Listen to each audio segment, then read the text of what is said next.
రేపటి రోజు ఉదయం మనం చాలా అందమైనటువంటి అర్చనా కార్యక్రమాన్ని నిర్వహణ చేద్దాం. రేపటి రోజు జరిగేటటువంటి పూజ కేవలముగా యాంత్రికంగా ఏదో ఒక మంత్రం చదివి హస్తయోహో అర్ఘ్యం సమర్పయామి అని కాస్త చేతుల మీద నీళ్లు పోయండి అని కాకుండా నాకు ఒక ఆలోచన వచ్చింది.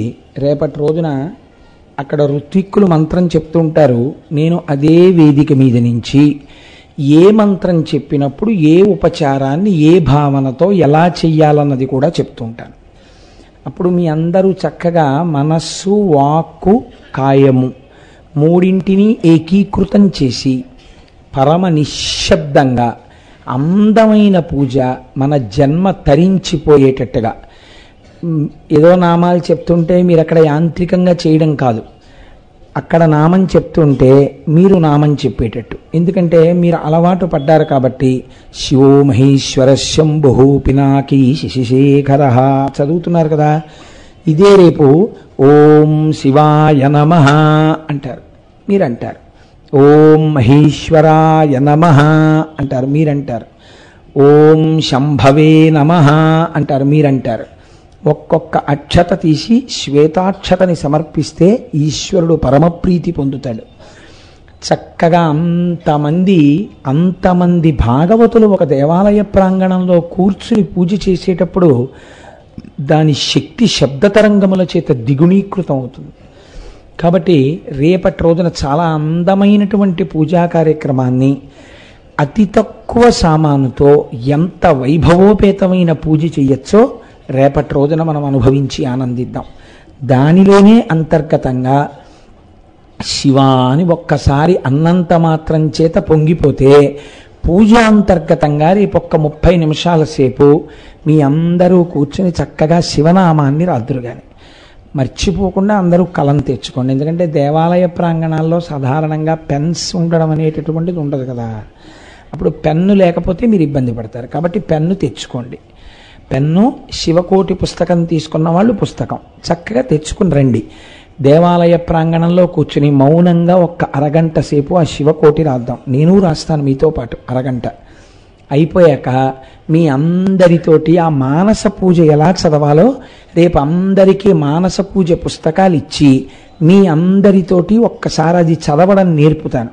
మీరు ఎక్కడ ఉన్నా, ప్రయాణం చేస్తున్నా, లేకపోతే ఇంట్లో పూజ చేసుకోవడానికి తగినంత ఏర్పాటు లేకపోయినా మీ మనస్సు ఆనందాన్ని పొంది ఏ పడక కుర్చీలో పడుకున్నా హాయిగా అది చూసి చదివేసుకోవచ్చు.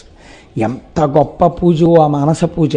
అటువంటి మానస పూజ రేపటి రోజున మీకు వినిపిస్తాం.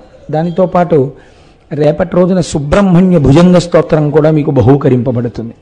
ఆ సుబ్రహ్మణ్య భుజంగం కూడా తీసుకుందరు. కానీ సమయాన్ని బట్టి సుబ్రహ్మణ్య భుజంగం చదివిస్తాను. ఒకవేళ 3 కార్యక్రమాల వల్ల కాలం అతీతం అయిపోతే అప్పుడు ఊరికే ఏదో వేళంబరంగా చదవకూడదు, చేసేది మనస్ఫూర్తిగా చెయ్యాలి. వేరొక రోజున సుబ్రహ్మణ్య భుజంగం చదివిస్తాను. తీసుకోవడం మాత్రం రేపటి రోజున మీ అందరూ తీసుకుందరు. కానీ ఒక అపురూపమైన మూర్తికి రేపు మీ అందరూ పూజ చేద్దరు. కానీ హరి ఓం. ఇంకా ప్రవచనానికి సంబంధించినంత వరకు ఈనాడు మీకు లింగావిర్భావమును గూర్చి వివరణ చేస్తాను అని చెప్పాను. అసలు లింగం అనగానేమి, అసలు శివలింగ దర్శనము ఎందుకు చెయ్యాలి? దేవాలయంలోకి వెళ్ళి అందరు మూర్తులు కరచరణాదులతో ఉంటే, కాళ్ళు చేతులతో చక్క తలకాయ కనపడుతూ, ముక్కు కనపడుతూ, నోరు కనపడుతూ ఉంటే ఒక్క పరమశివుడు మాత్రం లింగస్వరూపంగా ఎందుకుంటాడు? దాని వెనకాతల ఏదైనా భావన ఉన్నదా? అసలు ఎటువైపుకి తిరిగి పూజ చేయాలి? ఆ లింగాకృతి ఎందుకు వచ్చింది? లింగము అన్న మాటకు అసలు అర్థం ఏమిటి? ఈ విషయాల్ని మీకు నేను విజ్ఞాపన చేసే ప్రయత్నం చేస్తాను. మీరు ఒక్కసారి ఆలోచన చేయండి. మీకు భగవంతుని యొక్క స్వరూపమును పట్టుకోవడంలో మనస్సు మునక వేయడానికి తేలిక మార్గం ఒకటి వేదం చెప్పింది. ఎంత అందమైన మాట చెప్పిందో తెలుసా అండి? ఋతం పిబంతౌ సుకృతస్య లోకే గుహా ప్రతిష్టౌ పరమే పరార్ధే యో వేద నిహితం గుహాయాం అంది. ఒక పదార్థం ఒకటి ఉందయ్యా, అది నీ యొక్క మాంసనేత్రములకు గోచరము కాదు, అది కనపడదు. నువ్వు ఇలా చూస్తే నామరూపాలు కనపడతాయి, కానీ ఆ పదార్థం, ఆ పరబ్రహ్మము నీ కంటికి కనపడదు. ఈ కంటి చేత నీవు చూడలేవు. ఈ కంటి చేత చూడబడనటువంటి పరబ్రహ్మము ఉన్నది అని మాత్రం నీకు తెలుస్తోంది. గాలిని మీరు చూస్తున్నారా? గాలిని మీరు ఎప్పుడు చూడలేదు, కానీ గాలి వలన మనం బతుకుతున్నామా లేదా? గాలి వేస్తోంది, గాలి వీస్తోంది అని మనం తెలుసుకుంటున్నామా లేదా? త్వగింద్రియం వల్ల, ఆ స్పర్శేంద్రియం వల్ల. చర్మానికి తగిలితే ఆ గాలి వీస్తోందండి అంటున్నాం కదా. గాలి వెయ్యకపోతే గాలి వీయట్లేదండి, చాలా ఇబ్బందిగా ఉంది, ఒక్క పెట్టేస్తోంది, చెమట పెట్టేస్తోంది అంటాం కదా. అలా భగవంతుడు కేవలము మీకు మాంసనేత్రమునకు కనపడనంత మాత్రం చేత భగవంతుడు లేదని అనరాదు. అలా అంటే ఏమవుతుంది? ఏమంటే మీరు ఉన్నాడు ఉన్నాడు ఉన్నాడు అంటున్నారు, మేము లేవు లేడు లేడు అంటున్నాం. మీరు అనరామాట. మీరు అలా అనేవాళ్ళు అయితే ఇంత భక్తితో వచ్చి ఇక్కడ కూర్చో. నేను మాట్లాడేది దేని గురించి అంటే, అటువంటి భావన ఏర్పడినటువంటి సంస్కారం ఉంటే నేను చెప్తున్నాను. భగవంతుడు లేడు అన్నారనుకోండి, భగవంతుడు లేడు అనవలసి వస్తే ఈ ప్రకృతిలో అనేకమైనటువంటి విషయాలు జరుగుతున్నాయి. దీనికి ఎవరు కర్త? ఒకరు ఉండాలి కదండి. మీరు చూడండి, ఒక పూల కుండీలో మీరు ఒక మల్లె తీగ వేశారు, దానికి ఒక చిన్న మొగ్గ పట్టింది. మీరు ఆ చిన్న మొగ్గని తీసి రేకులు బలవంతంగా విప్పారు. బలవంతంగా విప్పి ముక్కు దగ్గర పెట్టి వాసన చూడండి, దాని యందు సౌరభం ఉండదు. అంటే మల్లె పువ్వుకు ఉండవలసినటువంటి వాసన దాని యందు ఉండదు. మీరు ఆ మొగ్గను అలాగే ఉంచి మరునాడు ఉదయం కుండీ దగ్గరికి వచ్చి చూడండి, అది ఇంకొంచెం పెరుగుతుంది. పెరగడంలో గమ్మత్తు ఏమిటంటే, దానికున్న రేకుల దగ్గర నుంచి ఆ కింద ఉండేటటువంటి చిన్ని చిన్ని ఈనెల దగ్గర నుంచి అన్నీ సమానంగా పెరుగుతాయి.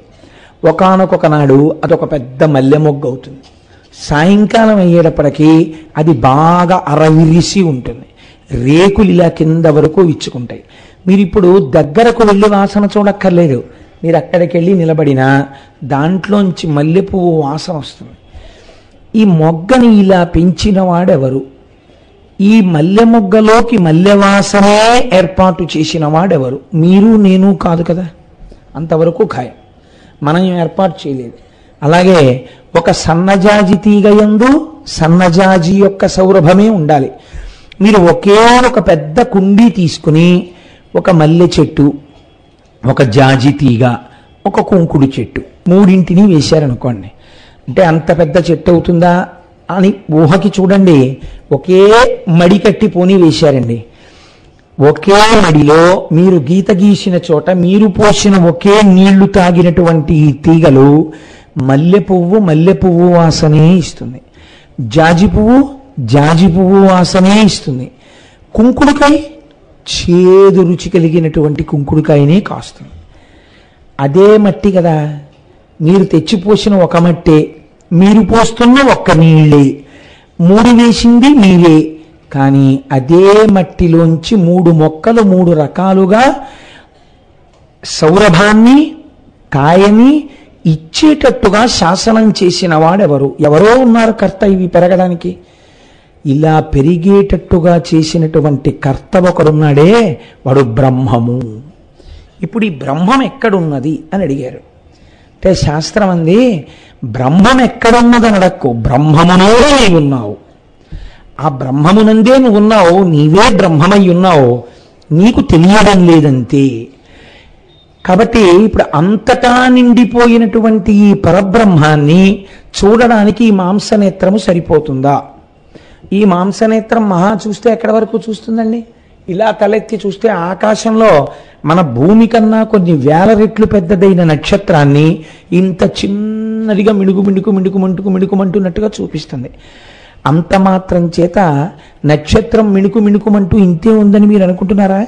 అది భూమి కన్నా కొన్ని వేల రెట్లు పెద్దది, కానీ చాలా దూరంలో ఉండడంలో మీకు అది మిణుకుమంటున్నట్లుగా కనపడుతోంది. కన్ను చూపించింది సత్యమా? కన్ను చూపించింది సత్యం కాదు.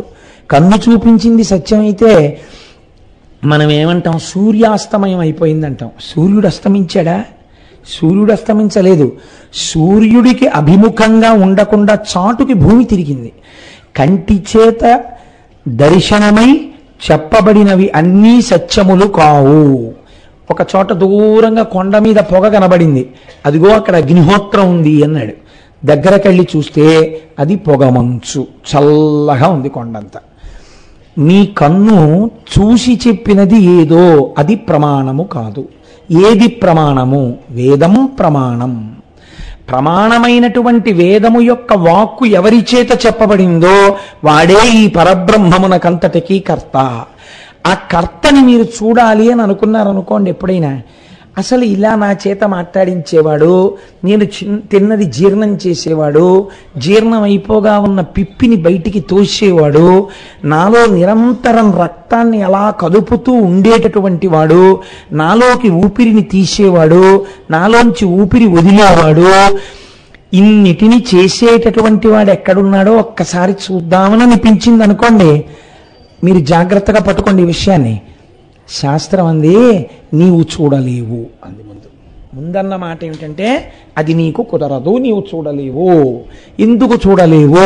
నీకు చూడడానికి ఇయ్యబడినటువంటి సాధనము నేత్రము.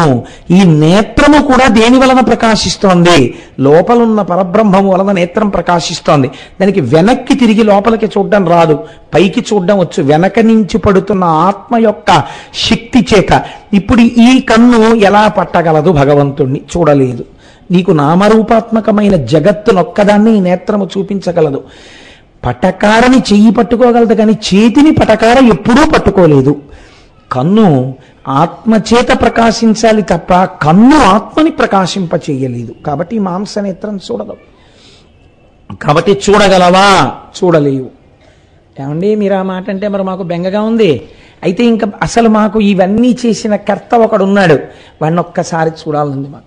మరి చూడడం కుదరదా అంటే శాస్త్రం అంది వాడు ఎలా ఉంటాడో అంతటా నిండిపోయిన వాణ్ణంతటినీ తీసుకొచ్చి వాడి రూపమే ఇక్కడ ఉన్నది అని మీకు అందేటట్టుగా ఈశ్వరుడు నిర్దేశింపబడినాడు దీని యందని మీకు అర్థం అవడానికి మేము ఒక వస్తువుని చూపిస్తాం.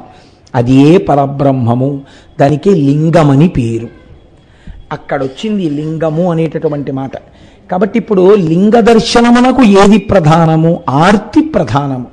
ఆర్తి దేని వలన ప్రధానము? విచారణ వలన ప్రధానము. మీకు విచారణ కలగాలి ఎప్పుడో ఒకప్పుడు. కంటికి కనపడుతున్నవన్నీ సత్యాలనుకుని వెళ్ళిపోయాడు అనుకోండి, తప్పేం లేదు, బాగానే ఉంటుంది. ఈ కంటికి ఏం కనపడుతుంది? నా భార్య కనపడుతుంది. ఈ కంటికి ఏం కనపడుతుంది? నా బిడ్డలు కనపడతారు. ఇవి సత్యాలనుకుని నేను వెళ్ళిపోవడం మొదలెట్టాను అనుకోండి. జీవితంలో 2 ఎండు కట్టెలు నదీ ప్రవాహంలో కలుసుకున్నాయి. కలుసుకున్న 2 కట్టెలు అలా కలిసి ప్రయాణం చెయ్యవుగా. ఏదో ఒక కట్టె విడిపోతుంది, ఆ తర్వాత రెండో కట్టె కూడా విడిపోతుంది. ఏది సత్యమని నువ్వు నమ్మి తిరుగుతున్నావో అది అసత్యమో అది కాలగర్భంలో కలిసిపోతుంది. కానీ నువ్వు కొంతకాలం ఉండి వెళ్ళిపోయినా తర్వాత కూడా ఉన్నది, నీకు ముందు ఉన్నది ఒక వస్తువు ఉన్నది. ఆ వస్తువు ఏదో అది సత్య వస్తువు. ఆ సత్య వస్తువు గురించి విచారణ చెయ్యడానికి దీన్ని నువ్వు ఋతుమంతం చేసుకోవాలి. దీన్ని ఆధారం చేసుకుని దాన్ని పట్టుకోవాలి. దాన్ని ఒక్కసారి చూడాలన్న తాపత్రయం నీకు కలగాలి. ఇప్పుడు ఇది 2 కారణముల చేత ఆవిర్భవిస్తుంది. ఒకటి, చూడాలని తాపత్రయపడిన వాళ్ళు ఎవరున్నారో వాళ్ళ ఆర్తిని చూసి వాళ్ళకి కనపడ్డం కోసమని వచ్చాడు ఆయన. అందుకే వేదాహమేతం పురుషం మహాంతం ఆదిత్యవర్ణం తమసస్తుపారే సర్వాణి రూపాణి విచిత్య ధీర నామాని కృత్వాభివదన్ యదాస్తే. ఇలా మేం చూడాలనుకుంటున్నాము అని చెప్పబడినటువంటి పరబ్రహ్మము వాళ్ళు ఎలా కోరుకున్నారో అలా కనపడినది. మా చిన్నతనంలో, ఇప్పుడంటే చాలా తక్కువైపోయింది కానీ, పంచదారతో చేసిన చిలకలు, కోడి పుంజులు ఇవన్నీ అమ్మేవారు. ఏదో ఇంట్లో కొన్ని శుభకార్యాలు జరిగినప్పుడు అవి తయారు చేసే వాళ్ళ దగ్గరికి వెళ్ళి, అయ్యా మాకు పంచదార చిలకలు ఒక 2 కిలోలు, పంచదార కోళ్ళు ఒక 2 కిలోలు, పంచదార నెమళ్ళు ఒక 3 కిలోలు, పంచదార హంసలు ఒక 5 కిలోలు ఇమ్మంటే వాళ్ళు దేనికి అవి అట్టపెట్టెలో పెట్టి ఇచ్చేసేవారు. ఇప్పుడు ఇవన్నీ తీసుకొచ్చి పిల్లలు సంతోషిస్తారని ఒక కోడిని, ఒక కుక్కని, ఒక హంసని, ఒక నెమలిని అక్కడ పెట్టి చూపించి, చూసావా ఎలా ఉన్నాయో అన్నాడు. ఇప్పుడు కోడిని తింటాను నాన్నగారండి అని సరదాగా వాడు కొరికాడు. కోడి ఎలా ఉంది? తీయగానే ఉంది. వాడు నెమలిని తింటానని తిన్నాడు, ఎలా ఉంది? తీయగానే ఉంది. వాడు హంసని తింటానని తిన్నాడు, ఎలా ఉంది? తీయగానే ఉంది.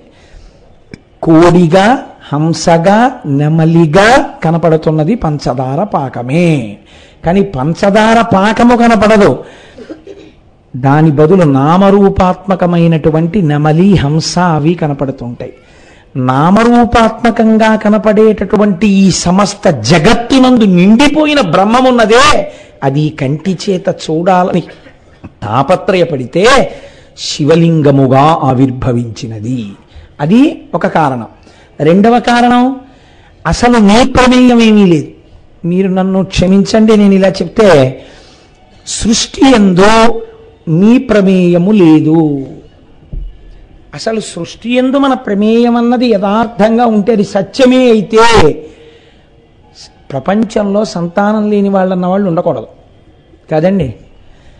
సృష్టి జరుగుతోందంటే ఈశ్వరానుగ్రహం వల్ల సృష్టి జరుగుతోంది. ఏ ప్రాణికి ఎటువంటి ప్రాణి పుట్టాలో నిర్దేశిస్తున్నవాడు ఈశ్వరుడు.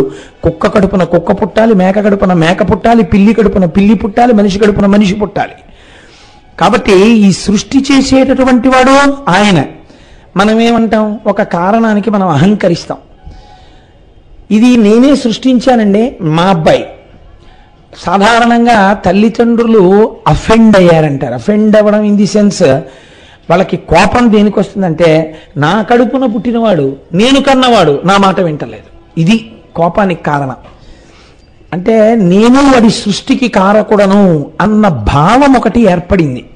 కాబట్టి వాడు నీ మాట వినాలి. ఇది నేను సృష్టించాను కాబట్టి నాది అధికారం. వేరొకరు అన్నారు, వీడిని మేము పెంచాం చాలా కాలం, మీరు ఎక్కడో ఉన్నారు, వాడిని ఎక్కడికో తీసుకెళ్ళి చదివించారు, ఇంకొకరు ఎవరో పెంచారు వాడిని. పెంచితే వాళ్ళన్నారు, ఇంత కష్టపడి వీడిని పెంచాం, ఇంతకాలం 15 ఏళ్ళు మా దగ్గర పెట్టి చదువు చెప్పించాం, మేము చెప్పిన మాట వీడు వింటలేదు. ఇప్పుడు వాళ్ళకెందుకు కోపం?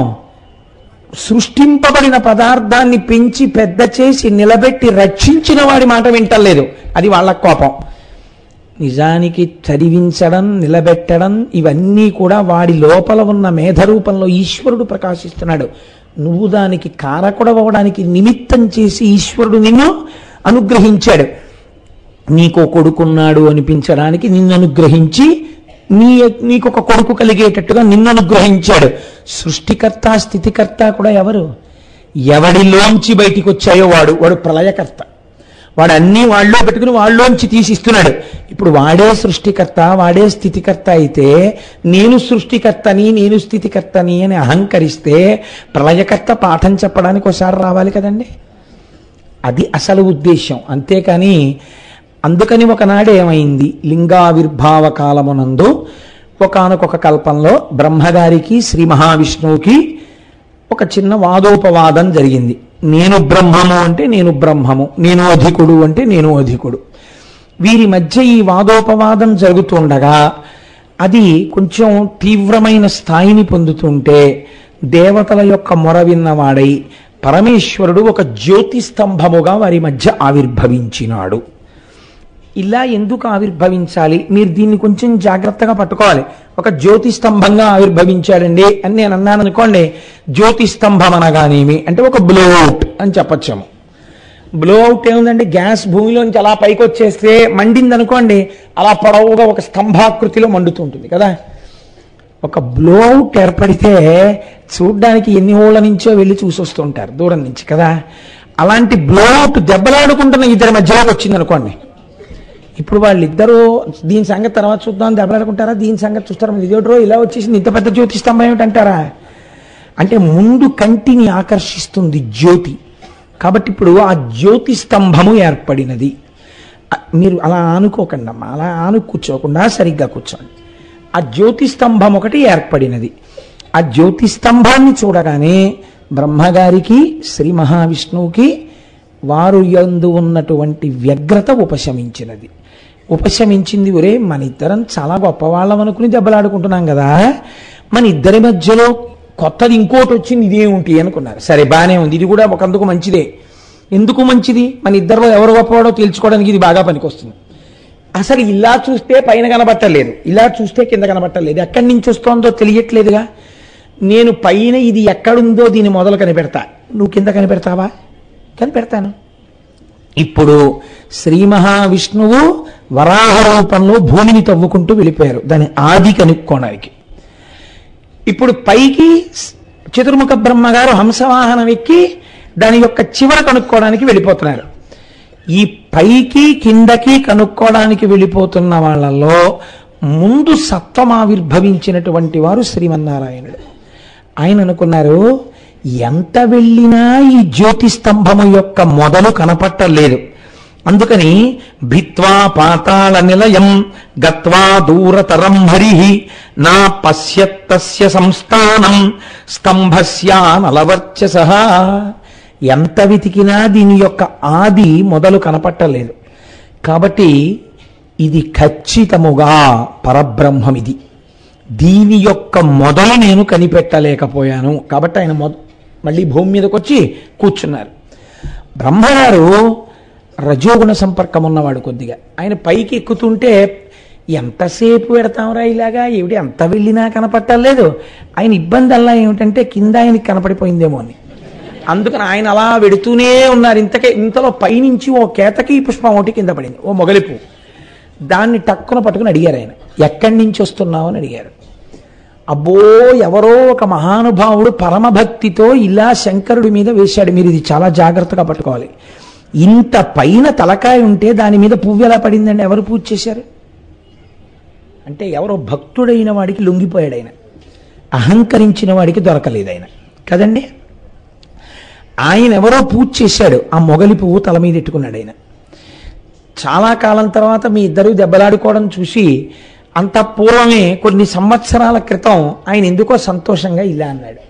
అంటే ఆ పైనుంచి నేను కింద పడ్డాను, ఇలా నేను కొన్ని సంవత్సరాల నుంచి పడుతూనే ఉన్నాను ఇలా కిందకి, ఈ ప్రయాణం జరుగుతోంది, మీరెక్కడికి వెళ్తున్నారని అడిగింది.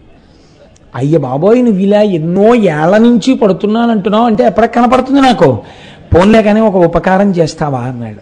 ఏం కావాలి మీకు అని అడిగింది. అడిగితే ఏమి లేదు, కిందకి వెళ్ళిన తర్వాత శ్రీమన్నారాయణుడు ఉంటారు, నేను ఆ పై భాగాన్ని చూశానని ఆయనకి సాక్ష్యం చెప్తావా అన్నారు. చెప్పను అంటే చతుర్ముఖ బ్రహ్మగారు సృష్టికర్త, అందుకని చెప్తాను అంది మొగలిపువ్వు.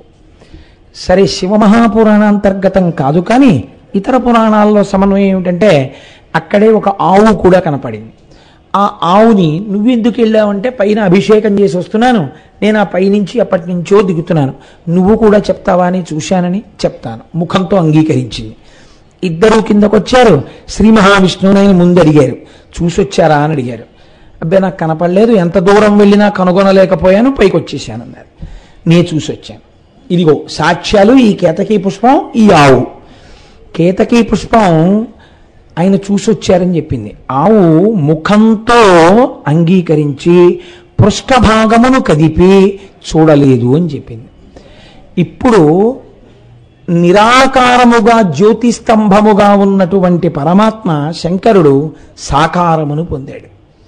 సాకారమును పొంది బ్రహ్మదర్శనమైనదని అబద్ధమాడావు బ్రహ్మ. కాబట్టి నీకు నేను కొన్ని శాపవచనములను ఇస్తున్నాను. ఒకటి, నీకు భూమి యందు పూజ లేకుండుగాక, నిన్నెవ్వరూ పూజ చేయరు. కానీ బ్రహ్మస్థానం అని ఒక స్థానం ఉంటుంది. మీరు ఇంట్లో పూజ చేసుకున్నారనుకోండి, బ్రహ్మగారిని పిలిచామంటారు, ఒక మహానుభావుడు వచ్చే స్థానంలో కూర్చుని పూజ చేయిస్తారు. ఆ పూజ చేయించిన వాడెవరో ఆయన్ని బ్రహ్మగారు అంటారు.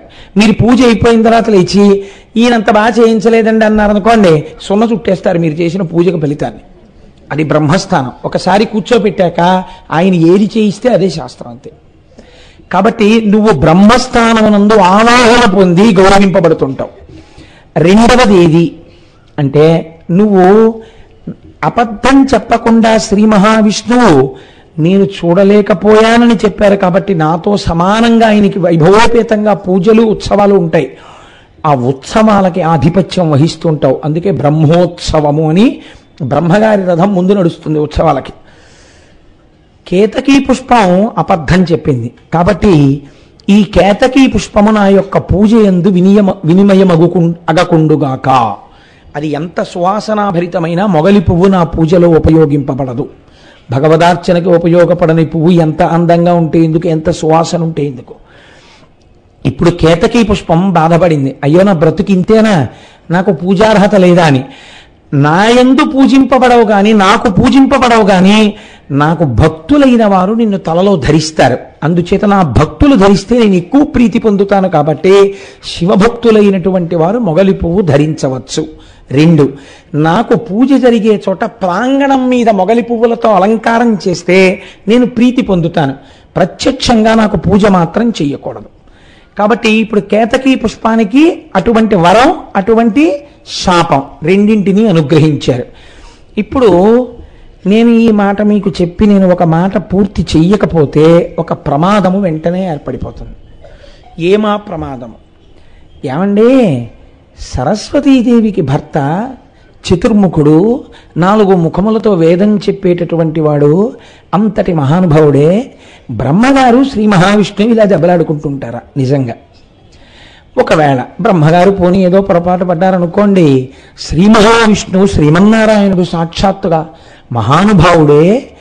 ఏ మహానుభావుడి యొక్క అనుగ్రహంతో ఈ లోకాలు నిలబడుతున్నాయో, ఏ శ్రీమన్నారాయణుణ్ణి మనం రామాయణం భాగవతం చెప్పుకున్నప్పుడు సృష్టికర్తగా కూడా చెప్పుకుంటామో, వటపత్రశాయిగా ప్రళయకర్తగా కూడా చెప్తామో, అటువంటి మహానుభావుడు ఇంత లీకితనంగా బ్రహ్మగారితో దెబ్బలాడి మధ్యలో జ్యోతిస్తంభం వస్తే దాన్ని మొదలు కనిపెడతానని ఆయన వరాహ రూపంలో పెడతాడా కిందకి?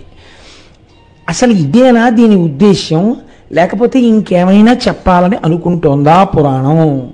మీరు బాగా ఆలోచించండి. అలా ఏర్పడినటువంటి శివలింగము జ్యోతిస్తంభముగా ఏర్పడినదే మహాశివరాత్రి.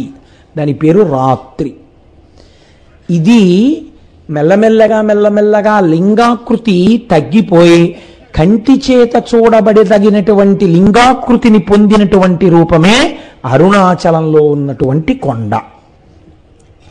ఆ శివుడు నిర్దేశించిన తరువాత పూజ ప్రారంభమైన రోజే మహాశివరాత్రి. ఇలా అయితే ఇంతవరకు బాగుంది. కానీ మరి ఈ బ్రహ్మగారి యొక్క స్థితి, శ్రీ మహావిష్ణువు యొక్క స్థితి ఏమి? మీరు ఒక్కటి గుర్తుపెట్టుకోండి.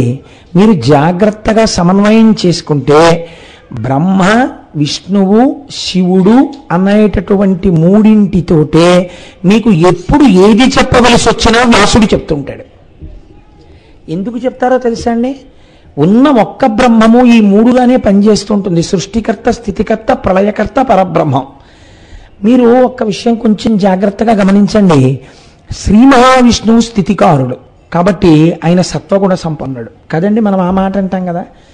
సరే, ఆయన సత్వగుణ సంపన్నుడైతే భయంకరాకృతిలో నరసింహావతారాన్ని ధరించి హిరణ్యకశిప సంహారం చేసి కోపం తగ్గనప్పుడు, ఎంతమంది స్తోత్రం చేసినా కోపం తగ్గనప్పుడు దాన్ని సత్వం అంటారా, తమస్సు అంటారా? క్రోధము తమస్సు. రామచంద్రమూర్తి కోదండాన్ని చేతిలో పట్టుకుని కొన్ని వేల మందిని తెగటార్చినప్పుడు కించిత్ కోపం కూడా రాకుండా తెగటార్చాడని మీరు చెప్పగలరా? క్రోధం ఆయనకు వచ్చిందని వాల్మీకి మహర్షి చెప్పారు కొన్ని చోట్ల. అప్పుడు ఆయన తమోగుణ సంపన్నుడు కాలేరా? శంకరుడు తమోగుణ సంపన్నుడు, లయం చేస్తానంటారు. తమోగుణ సంపన్నుడు శంకరుడైతే దక్షిణామూర్తిగా కూర్చుని లోకానికి జ్ఞానం ఇవ్వలేదా? అప్పుడు మరి ఆయన సత్వగుణ సంపన్నుడు కాడా? మరి అదే శంకరుడు జ్ఞానప్రదాతయ్యై జ్ఞానానికి మహేశ్వరుణ్ణి మీరు కొలవండి అని అనిపించుకుని శృతివాక్యం చేత పొగడబడినటువంటి వాడు మహానుభావుడై సత్వగుణ సంపన్నుడు కాలేదా? మరి అలాంటప్పుడు ఒక గుణాన్ని మీరు భగవంతుని యందు ఆరోపించి మాట్లాడడం మీ అజ్ఞానం అనుకోవాలా, మీ జ్ఞానం అనుకోవాలా? భగవంతుని యందు గుణమును ఆరోపించి మాట్లాడడం ఏంటండి? అంతకన్నా అసంబద్ధమైన విషయం ఇంకోటి లేదు. యథార్థమేమి అంటే మహానుభావుడైనటువంటి బాణుడని సంస్కృతంలో మహాకవి బాణుడు. ఒక్కొక్కసో అంటారు కాళిదాసు సమానుడు, లేదా కాళిదాసు కన్నా ఓ అడుగు ముందే ఉన్నవాడు బాణుడు అంటారు. ఆ బాణుడు ఒకచో ఒక మాట చెప్తాడు. రజోజుషే జన్మని సత్వవృత్తయే స్థితౌ ప్రజానాం ప్రళయే తమస్పృశే అజాయ సర్గస్థితి నాశహేతవే త్రైమయాయ త్రిగుణాత్మనే నమః అంటాడు. రజోగుణము చేత చతుర్ముఖ బ్రహ్మగారు ప్రకాశిస్తున్నారు. సత్వగుణము చేత శ్రీ మహావిష్ణువు ప్రకాశిస్తున్నారు. తమోగుణము చేత లయకారకుడై రుద్రుడు ప్రకాశిస్తున్నాడు. అంత మాత్రం చేత నిజంగా వాళ్ళందరూ ఆ గుణాలతోటే ఉంటారని మీరు అనుకుంటున్నారా? కాదు. అసలు వీరి ఎందు గుణము లేదు. నిర్గుణమైన పరబ్రహ్మము సృష్టి చేసేటప్పుడు బ్రహ్మగా మారింది.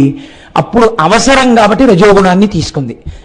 ఎప్పుడు ఏది అవసరమో అప్పుడు నేను అది పుచ్చుకుని మిగిలిన వాళ్ళకి కూడా మార్గాన్ని చెప్తున్నానే. నా ఇంట్లో వాళ్ళకి ఒకే పరబ్రహ్మం సృష్టి చేసి, ఒకే పరబ్రహ్మం స్థితి చేసి, ఒకే పరబ్రహ్మం లయ చేస్తే మీరేమంటున్నారు, నేనేమంటున్నాను? ఈ సృష్టి, ఈ స్థితి, ఈ లయ నేనే చేస్తున్నాను అంటున్నాను. నేను చెప్పినా అదే మాట, మీరు చెప్పినా అదే మాట, ఇంకోళ్ళు చెప్పినా అదే మాట, ఎవడు చెప్పినా ఒకటే మాట, వీడు నా కొడుకు. కాబట్టి ఇప్పుడు సృష్టి యందు అహంకారం, స్థితి యందు అహంకారం, ఇవన్నీ రాశి పోసేస్తే మీ అహంకారాన్ని తీర్చడానికి వాళ్ళిద్దరూ ఈ కథ నడిపారు. కథ నడిపితే ఏమైంది? ఓరి పిచ్చాడా, అసలు ఇంకో పదార్థం ఉంది, అది చేస్తున్నది. ఆ పదార్థమునకు ఆద్యంతము లేదు, నీకు అసలు తెలియనే తెలియదు, దానికి తుద లేదు, మొదలు లేదు, అది అంతటా వ్యాపించిపోయింది. ఆ వ్యాపించిపోయినది ఇప్పుడు అగ్నిస్తంభంగా దిగింది. ఇప్పుడు అలా దిగితే అది వెలుతుర్లు విసిరింది. ఈ వెలుతుర్లు విసిరితే ఈ వెలుతురులో కళ్ళు కనపడుతున్నాయి. బాణుడు చెప్పిన ఈ శ్లోకాన్ని విని సంతోషించి వెంటనే కాళిదాస మహాకవి ఇలాంటి శ్లోకం ఒకటి చెప్పారు. నిజంగా ఎంత గొప్పగా ఉంటాయో చూడండి. ఏకైవ మూర్తిర్భిభిదే త్రిదాస సామాన్యమేవం ప్రథమం పరత్వం విశోర్హరస్తస్య హరిః కదాచిత్ వేదాస్తయోస్తావపి ధాతురాద్యౌ. ఒకానొక నాడు బ్రహ్మగారు పెద్దవాళ్ళలా కనపడతాడు, విష్ణువు శివుడు ఆయన కన్నా తక్కువలా కనపడతారు. నువ్వు నా కనుబొమ్మల మధ్యలోంచి పుట్టావా రుద్రుడు అంటాడు ఆయన. అమ్మవారు మొన్న అంది కదండి, ఒక వరసలో నువ్వు నాకు మామగారి అయ్యావయ్యా అంది. అంటే అమ్మవారు ఎంత గొప్పగా మాట్లాడిందో చూడండి. ఆ మాట మాట్లాడేటప్పుడు ఒక వరసలో నువ్వు నాకు కొడుకు అయ్యావయ్యా అంది. బ్రహ్మము ఎప్పుడు ఎలా అవసరమో అలా మారుతుంది, అంతేకాని ఉన్నది ఒక్క పదార్థమే. కాబట్టి ఒకనాడు బ్రహ్మగారు ఎక్కువ, ఒకనాడు విష్ణువు ఎక్కువ, ఒకనాడు శివుడు ఎక్కువ. మీరు చూడండి, లోకంలో ఒక పోకడు ఉంటుంది. పిల్లలు ఆడుకుంటుంటారు, ఆడుకుంటున్నప్పుడు అన్ని ఒకేలాంటి సమతలంలో ఉన్న చోట సమానమైన ఎత్తున్నటువంటి స్తంభాలు ఉంటాయి. అలా ఎక్కడుంటాయండి అని మీరు అనుమానపడచ్చు. ఆ పెద్ద డాబా కట్టేసి పిల్లర్స్కి సంబంధించినటువంటి ఇనప ఊచలు పైకి వచ్చి ఉంటే పిల్లలు పరిగెడుతున్నప్పుడు ఆ ఊచల మీద పడిపోతారని ఆ ఊచలకి అరుగుల్లా కట్టేస్తారు. అన్ని సమానంగా కడతారు, వాటి మీద కూర్చుని ఏదో సాయంకాలం మాట్లాడుకోవచ్చు వేసంకాలంలోని. పిల్లలు ఏం చేస్తారంటే అన్ని సమానమైన స్తంభాలే. ఈ స్తంభాలకి మొట్టమొదట ఆడే ఆట ఏమిటంటే, నేను పెద్దాపురంలో నా ఇంట్లో చూసా, అందుకని బాగు సానుభవమున చెప్పు చవటలారా. ఈ పిల్లలు ఆ స్తంభాలు ఎక్కి నిలబడి ఎవడికి వాడి ఎలా చూస్తాడంటే, ఒక కోణంలో నేను ఎత్తు స్తంభంలో నిలబడ్డాను అని చూసినప్పుడు నిజంగానే అవతల వాడి ఎక్కిన స్తంభం చిన్నదిలా కనపడుతుంది. మీ దృష్టిలో దోషం. వాడు ఏమంటాడంటే, నేను ఎక్కిన స్తంభం చాలా పెద్దదంటాడు. వెంటనే వాడు ఇలా కిందకి చూసుకుని, నేను ఎక్కిన స్తంభం కూడా చాలా పెద్దది, నీ దానికన్నా నాదే హైట్ ఎక్కువ అంటాడు. ఇలా అందరు పిల్లలు నాది ఎత్తు అంటే నాది ఎత్తు, నాది ఎత్తు అంటే నాది ఎత్తు అంటాడు. ఇల్లు కట్టిన మేనమామ అక్కడే ఉండి నవ్వుకుంటాడు, ఇవన్నీ ఒకే ఎత్తు, పిల్లలు ఆడుకుంటున్నారంటాడు.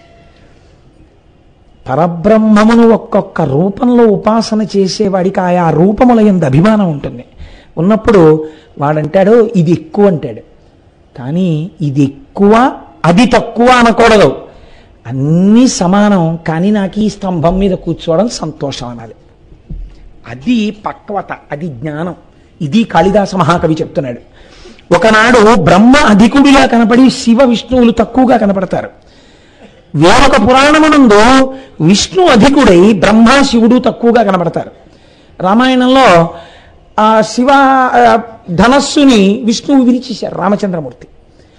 హుం అన్నారు, శివధనస్సు ఆగిపోయింది. అప్పుడు ఎవరు ఎక్కువ? విష్ణువు ఎక్కువ. ఇప్పుడు మీరు రామాయణం పలికి మాలించండి అంటారా? ఆది కావ్యం మరి ఎందుకు చెప్పుకున్నావు 42 రోజులు తరించడానికి? అలాగే ఒక్కొక్క నాడు వీళ్ళిద్దరూ కాదు, శివుడు ఎక్కువ. ఇప్పుడు నువ్వు తీర్పులు చెప్పడానికి నువ్వు అక్కర్లా, వాళ్ళకన్నా గొప్పవాడు ఏం కాదు.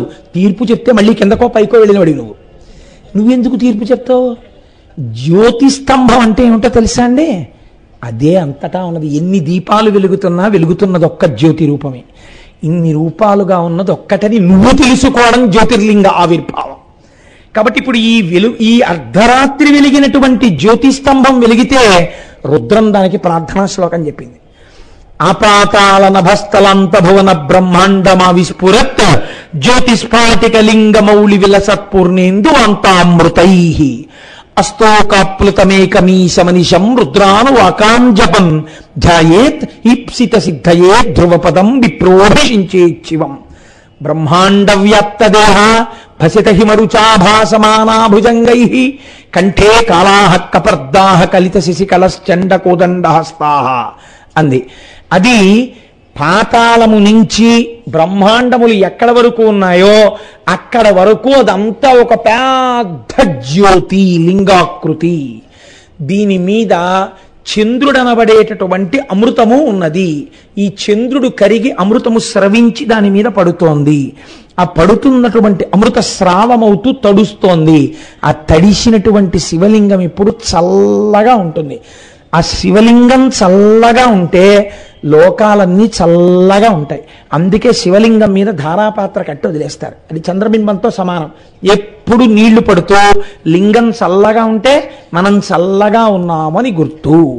కాబట్టి ఇప్పుడు ఆ ఏర్పడినటువంటి జ్యోతి స్తంభము ముందు కంటిని ఆకర్షించింది. అర్ధరాత్రి పుట్టింది. అందుకే మీరు చూడండి, ఎప్పుడు చేస్తున్నాం మనం శివరాత్రి అంటే, ఏమంటే మీ అందరూ రేపు రాత్రి 7 గంటలకి రండి పూజ చేసుకోవడానికి అన్నామా, రేపు ఉదయం రండి పూజ చేసుకోవడానికి అన్నామా? రేపు ఉదయం రండి అన్నాం. అప్పుడు మీరు ఏమనాలి? ఏమండి మీరు ఈ పూజ ఎందుకు చేయిస్తున్నారు? శివరాత్రి కాబట్టి. శివరాత్రి అనగానేమి? రాత్రి పూజ. మరి అటువంటిప్పుడు మీరు రాత్రి చేయించకుండా పొద్దున చేయించడం ఏంటి? మీకు చిత్రం ఏమిటో తెలుసా అండి? మన సంప్రదాయంలో సనాతన ధర్మంలో అన్ని రాత్రి శబ్దంతో ఉంటాయి. శరణ్ నవరాత్రులు, గణపతి నవరాత్రులు, వసంత నవరాత్రులు, అన్ని రాత్రులే. ఏమిటా రాత్రులు ఏమిటి అంటే, రాత్రులు అనగా చీకటి. చీకటి ఎందు ఏమవుతుంది? దొంగకి తేడా తెలియదు. ఆత్మవస్తువుకి శరీరానికి భేదం తెలియనటువంటి అజ్ఞాన స్థితి చీకటి. ఇప్పుడు ఈ చీకటిలో ఉన్న వస్తువు ఉన్నట్టు తెలియాలంటే ఏది ఉండాలి? నా ఫిక్స్డ్ డిపాజిట్ రిసీట్ తీసుకొచ్చి అక్కడ పెడితే తెలుస్తుంది ఏమిటి? అది దొంగో ఏది పట్టుకొచ్చి పెట్టినా తెలియదు. ఒక దీపం పట్టుకొచ్చి పెట్టాను అనుకోండి, తెలుస్తుంది. దీపం తెలియడానికి ఇంకో దీపం అక్కర్లా, దీపపు కాంతిలో దీపం తెలుస్తుంటుంది. ఇది పరబ్రహ్మం, ఇది జ్యోతిర్లింగం. ఈ జ్యోతిర్లింగ కాంతిలో మీరెవరో మీకు తెలుస్తుంది, మీకు లోకంగా కనపడుతున్నది ఏమిటో మీకు తెలుస్తుంది. ఇప్పుడు రాత్రి అనగా అజ్ఞానం పోవడానికి, శివానుగ్రహానికి మీరేం చేస్తున్నారు? తెల్లవారకట్ట నుంచి పూజ చేస్తున్నారు. అంటే భక్తితో నిలబడుతున్నారు. ఇప్పుడు ఈ భక్తితో నిలబడి రాత్రి ఏం చేస్తారు? జాగరణ చేస్తారు. జాగరణం అనగానేమి?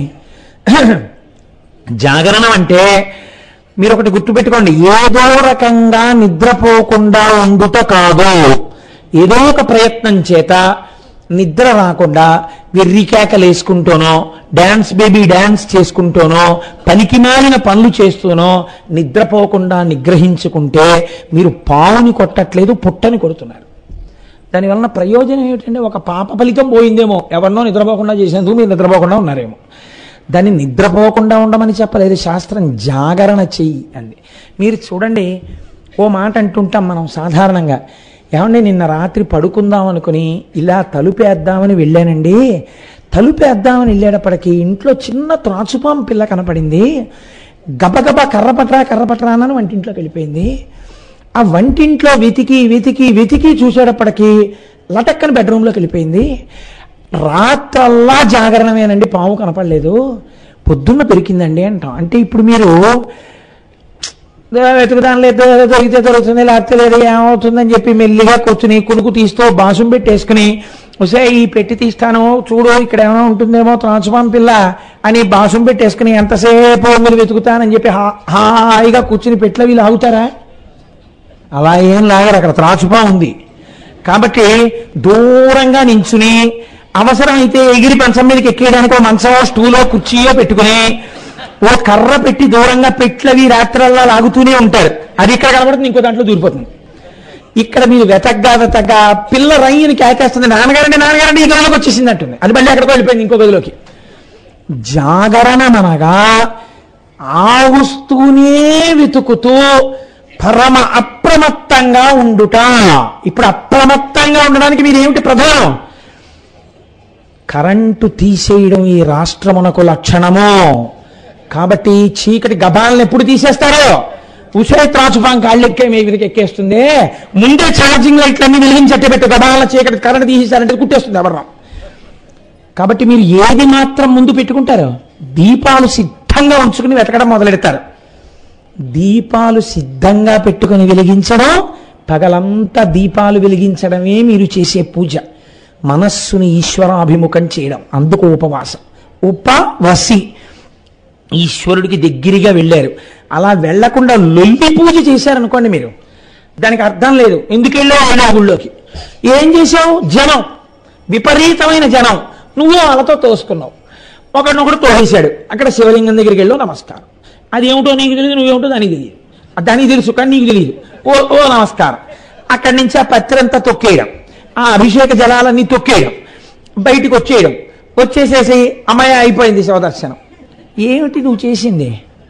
దానివల్ల ఏమైనా ప్రయోజనం ఉందా? కాదు. ఉపవాసం అనగా ఇప్పుడు మనం రేపు చేద్దామనుకుంటున్నది ప్రశాంతంగా మనస్సుని ఈశ్వరాభిముఖం చెయ్యడం. అలా చేస్తే జన్మానికి ఒక్క శివరాత్రి చాలంది శాస్త్రం. ఇప్పుడు పగలంతా ఉపవాసం చేసి రాత్రంతా జాగరణ చెయ్యి. జాగరణం అంటే ఏం చేస్తావు? పావునే వెతుకు, పావు దగ్గరికి రాకుండా చూసుకోవడం జాగరణం కదండి. అలా కూర్చుని పాము పెట్టి లాగుతూ పెట్టి వెనకాల పావుందేమో అనుకుని లాగుతుండగా ఇలా కళ్ళు పడిపోయి కునుకొచ్చేసిందే అంటారండి మీరు. ఒక్కనాటికి రమ్మన్నా రాదు నిద్ర. ఇంట్లో త్రాచుపా ఉంది. పగయగలిగనేని పామున్న ఇంటిలో ఉన్న ఎట్ల కాక ఎట్టులుండు అంటాడు ఆదిపర్వంలో మహానుభావుడు నన్నయ్య గారు. అలా పావున్న ఇంట్లో నిద్ర ఎందుకు వస్తుందంటే జాగరణమే ఉంటుంది. నీలో ఉన్న పావుని వెతకడమే జాగరణము. ఏది నీలో ఉన్న పావు? కోట్ల జన్మల నుంచి కాట్లేస్తోంది ఇది నిన్ను. అవే ఒక్క పాము కాదు, అజ్ఞానమన్న రూపంలో అది 6 పడగల పాము ఒకటి ఉంది. కామ క్రోధ లోభ మద మోహ మాత్సర్యములన్న 6 పడగలతో మనస్సు. ఇప్పుడు దీన్ని నువ్వు చంపలేవు. దీన్ని ఈశ్వరుడికి అర్పణ చేసి ఆయన మెడలో వేసుకుంటాడు. ఆయన నాగాభరణాన్ని తీసుకుంటాడు.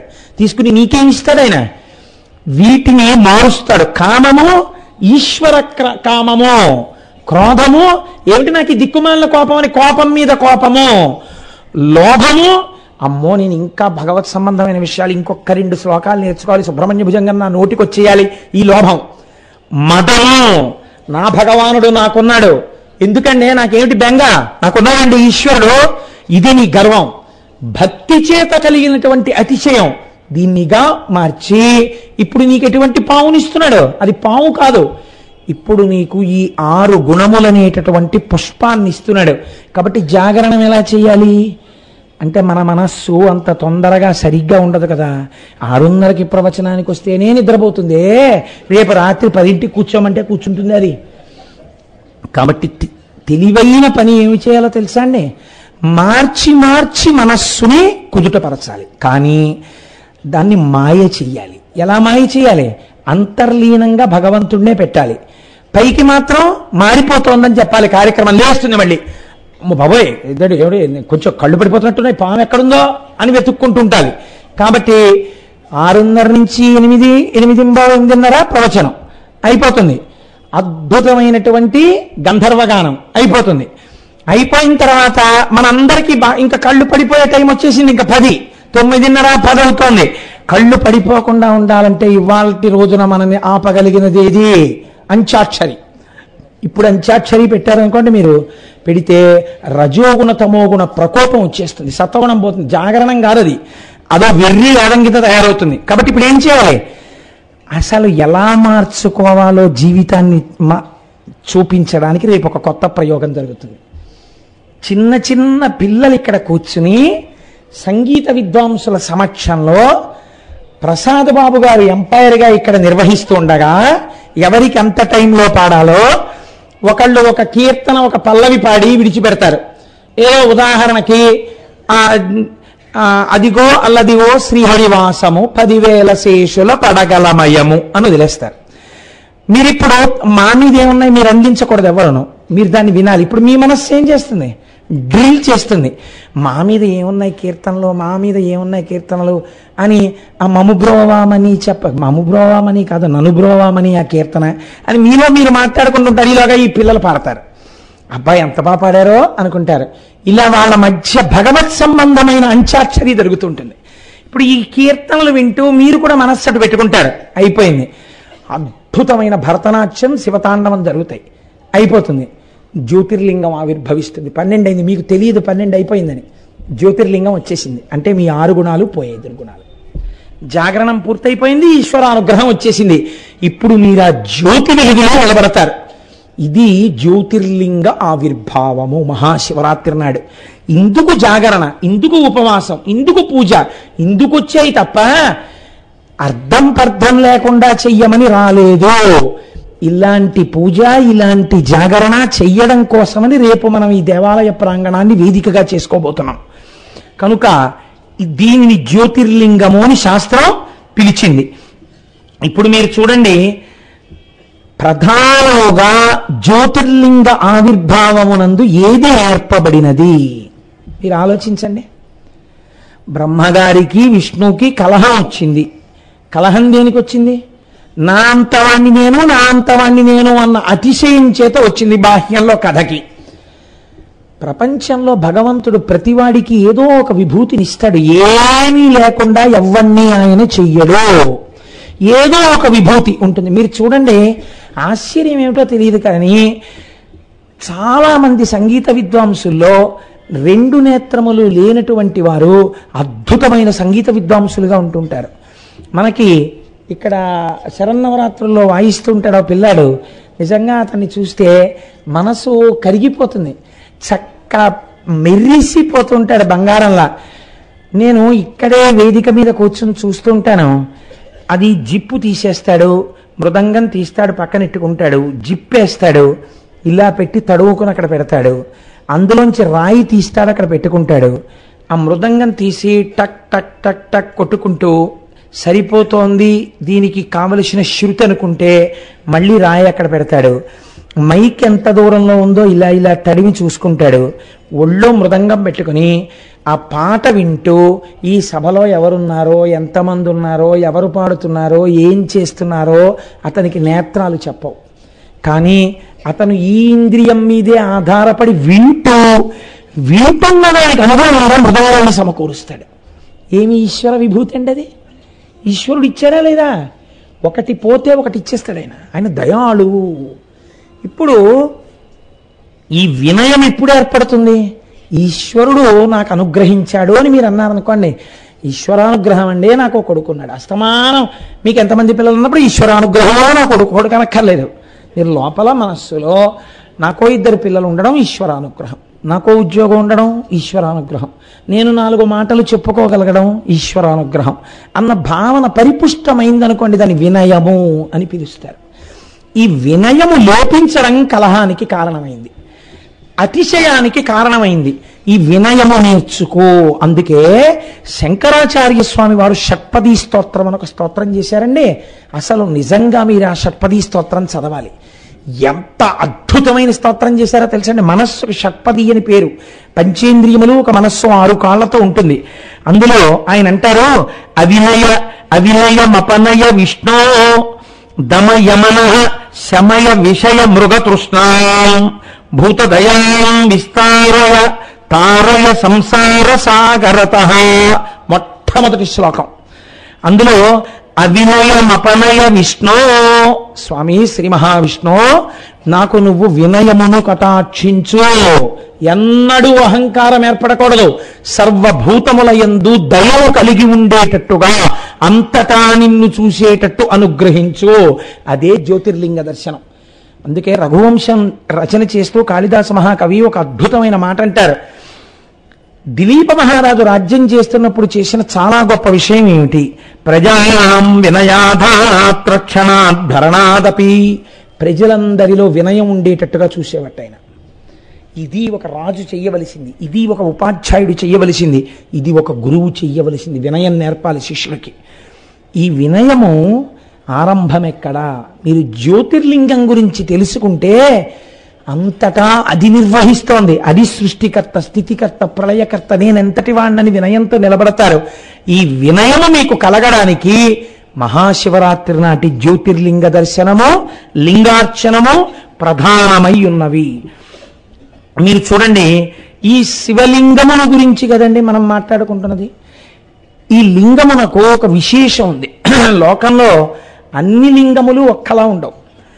మొట్టమొదట అన్నిటికన్నా చాలా గొప్పదైనటువంటి లింగాన్ని స్వయంభూ లింగము అని పిలుస్తారు. స్వయంభూ అంటే ఒకళ్ళు ప్రతిష్ఠ చేయరు, తనంత తాను వెలుస్తుంది. శ్రీశైలాది క్షేత్రములు. 2 దివ్యలింగములు అంటే దేవతలు ప్రతిష్ఠ చేసినవి. కుమారస్వామి ప్రతిష్ఠ చేసినటువంటి కుమారారామన్ సామర్లకోట అలాంటివి. మానుషలింగములు మనుష్యులు ప్రతిష్ఠ చేసినవి. ఆర్షలింగములు మహర్షులు ప్రతిష్ఠ చేసినవి. రాక్షసలింగములు రాక్షసులు ప్రతిష్ఠ చేసినవి. దైవిక లింగములు వాటంతట అవిగా ఏర్పడతాయి. దైవిక లింగాలు ఇలా ఎలా ఏర్పడతాయని మీకు అనుమానం రావచ్చు. మీలో కొంతమంది అరకు వ్యాలీ వెళ్ళుంటారు. అరకు వ్యాలీ వెళ్ళినప్పుడు బుర్రా కేవ్స్ అని తీసుకెళ్తారు. ఆ బుర్రా కేవ్స్ లో ఒక చిత్రం ఉంటుంది. పైనుంచి నీటి బిందువులు కింద పడతాయి. కొండ తొలిచి లోపలికి గుహ ఉంటుంది. ఆ కొండ ఉపరితలం ఎక్కడో పైన ఉంటుంది. అలా ఎలా పడతాయో పైనుంచి నీటి బిందువు కింద పడుతుంది. పడేటప్పుడు అది ఒకే చోట బయలుదేరి ఒకే చోట పడుతుంటుంది. ఆ బిందువు, ఆ నీటి బిందువు టక్ టక్ టక్ అని పడినప్పుడల్లా అక్కడ ఉన్న భూమి ఇలా ఇలా ఇలా పైకి లేస్తూ శివలింగంగా మారిపోయి, ఆఖరికి చిత్రం ఏంటంటే ఈ లింగం ఇలా పెరిగి వెళ్ళి ఎక్కడ నుంచి నీటి చుక్కలు పడుతున్నాయో దాన్ని తాకి ఇంకా నీరు పడకుండా ఆపేస్తుంది. మర్రి చెట్టు ఊడలా పెరిగిపోతుంది. దీన్ని దైవిక లింగములు అంటారు. మీరు బుర్రా గుహల్లో చూడొచ్చు. కాబట్టి ఇవి దైవిక లింగములు. బాణలింగములను ఉంటాయి. అవి నర్మదా నదీ ప్రవాహము యొక్క ఒరిపిడి చేత ఏర్పడతాయి. వాటిని బాణలింగములు అని పెడతారు. మనం ఈ లింగము ఏదైతే ఉందో ఆ లింగము మీరు బాగా గుర్తుపెట్టుకోండి. మీరు ఈ కంటి చేత చూడలేని సృష్టికర్త, స్థితికర్త, ప్రళయకర్త ఆ ఈశ్వరుడే. అందుకే మన వాళ్ళు ఏం చెప్పారంటే తప్పకుండా దేవాలయ దర్శనం అలవాటు చేసుకో అని ఎందుకు చెప్తారో తెలుసండి. మీరు ఒక భావన చెయ్యాలి.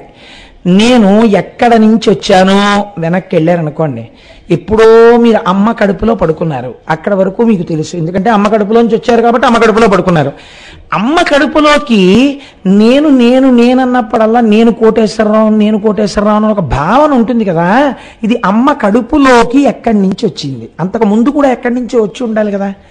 ఎక్కడి నుంచి వచ్చి ఉంటుంది అంటే అంతకు ముందు కూడా నేను ఎక్కడో ఉన్నాను, ఏదో ఉపాధిలో ఉన్నాను. ఆ ఉపాధి వదిలి ఈ ఉపాధిలోకి వచ్చాను. ఆ ఉపాధిలోంచి ఈ ఉపాధిలోకి పెట్టినవాడు ఎవరో ఉండాలి కదా పెట్టడానికి. వాడు కదా మళ్ళీ బయటికి తోశాడు. వాడే కదా మళ్ళీ ఈ ఉపాధిలోంచి తీసి ఇంకో ఉపాధిలోకి పంపుతున్నాడు. వాడు ఎవడా సృష్టికర్త? వాడు పుట్టిన తర్వాత నేను ఇంత ఉండేవాడిని కదా. నన్ను సమానంగా 6 అడుగుల మనిషిని చేసిన వాడెవరు? వాడు స్థితికర్త. మళ్ళీ ఇందులో ఉన్న పంచభూతాల్ని బ్రహ్మాండంలోకి కలిపి నన్ను మళ్ళీ ఇంకో దాంట్లో ప్రవేశపెట్టడమో తనలో కలుపుకోవడమో చేస్తాడు కదా. ఎవడా ప్రళయకర్త? వాణ్ణి ఒకసారి చూడకపోతే కృతజ్ఞం అయిపోతోంది కదా. ఆ రోజు ఎందుకు పనికి రాకుండా పోతోంది? ఆ రోజుకి కన్ను తెరిచినప్పుడు సృష్టి, ఆ రోజంతా తిని తిరిగినప్పుడు స్థితి, నిద్రపోయినప్పుడు లయ. ఒక రోజులో సృష్టి స్థితి లయలు ఉన్నాయి. ఈ 3 చేస్తున్నవాడు ఎవరు? వాడిని ఒకసారి చూసొద్దామని మీకు అనిపించద్దు? పనికి మాలిన వాళ్ళందరినీ చూస్తున్నారే మీరు.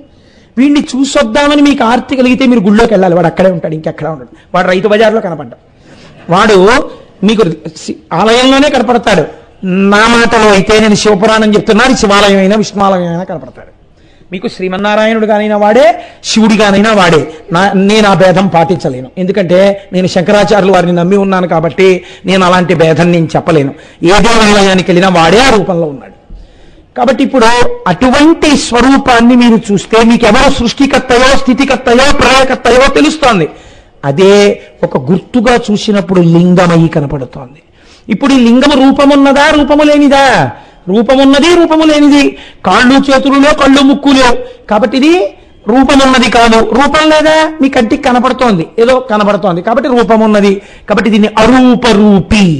అలాంటి దాని యందు మనస్సు నిలబెట్టి ఉపాసన చేస్తున్నాడు కాబట్టి కరచరణాదులతో ఉన్న మూర్తి ఉపాసన కన్నా లింగోపాసన ఒక మెట్టు పైన ఉంటుంది ఉపాసనలో. దీని నుంచి దానికి ఎదుగుతారు, ఎదిగి లింగోపాసనం వైపు కెడతారు. అందుకే మహాభారతంలో దీని మీద కొన్ని ఘట్టాలు ఉన్నాయి. లింగోపాసన చేసినటువంటి వాడిని కరచరణాదులతో కూడిన వాడి ఉపాసన భంగపరచలేదు. ఒక మెట్టు పైన ఉంటాడు అంతే కదండి. ఓ బిఏ చదువుకున్నవాడి కన్నా ఓ ఎంఏ చదువుకున్నవాడు ఎక్కువ ఉంటాడు. అయితే శాస్త్ర ప్రయోజనం ఏంటంటే అందరూ అలా పెరగాలనే, అంతేకాని ఎవరిని ఎక్కడ ఉండిపోమ్మనో దానిలో దోషాలు పట్టమనో విమర్శలు చేసుకోమనో శాస్త్రం చెప్పట్లేదు. కనుక ఇప్పుడు అది లింగము, ఆ లింగ రూపాన్ని దర్శిస్తున్నారు. ఈ లింగమే సాకారం అవుతుంది. ఇప్పుడు ఈ లింగము సాకారం అయిందనుకోండి, పార్వతీ పరమేశ్వరులుగా కనపడతారు. ఇక్కడ మీరు ఒక విషయాన్ని చాలా జాగ్రత్తగా మనస్సులో పట్టుకుని వినండి. రేపటి రోజున మీకు ఒక అపురూపమైనటువంటి మూర్తిని ఇస్తారు పూజ చేసుకునేటప్పుడు. ఆ మూర్తి ఎలా ఉంటుందో తెలుసా అండి?